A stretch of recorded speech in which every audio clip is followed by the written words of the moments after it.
Hi, I'm Don. So why Games Workshop lacks details and textures that will make the painting of these models easier? In this video, I'll show you how to quickly add textures and details so that the painting of this miniature is so much easier, but we'll talk about why I think sometimes GW models lack more textures.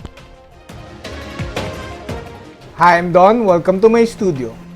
This channel is fueled by my patrons and of course these awesome brands. Without these people, there will be no YouTube channel. So sometimes you may notice that a few GW models may lack the usual texture and details that their other models have.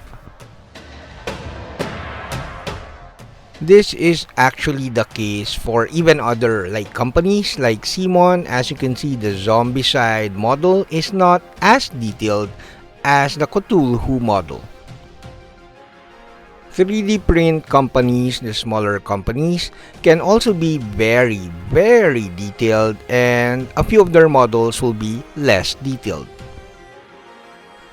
These models here are from Printed Obsession, and the dinosaur monster at the left is way more detailed than the giant. Same with this ancient era artistry 3D printed dinosaur models. You could see the crazy details of the green T-Rex. However, there are crazy companies like Creature Caster that retains the level of detail no matter what, and the details are a bit too much for some people, but they are crazy awesome. Of course, much like these smaller companies, GW can create crazy details on their models.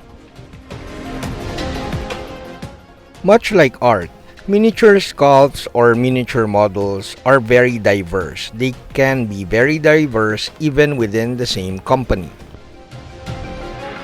Some can be a bit more cartoony, the proportions and the details, and some of the models can be very realistic and hyper detailed.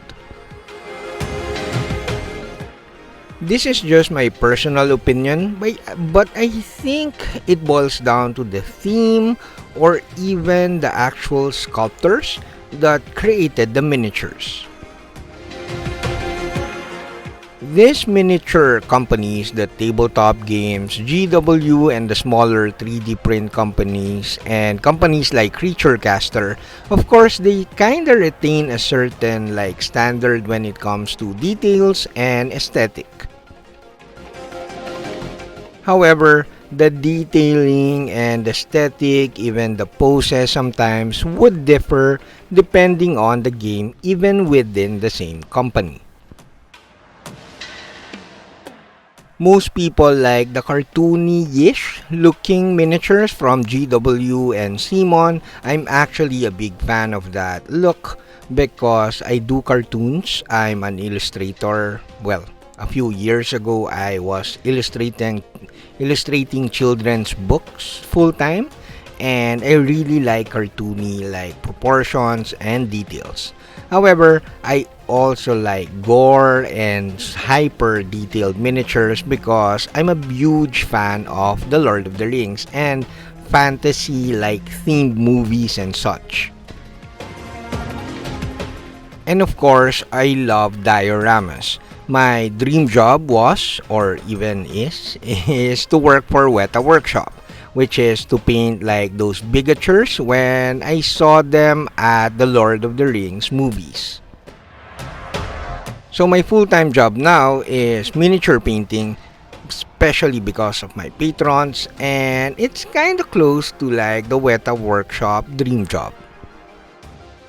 To be honest, I think the tabletop games and Games Workshop in general, the balance between details and open bare spaces is perfect.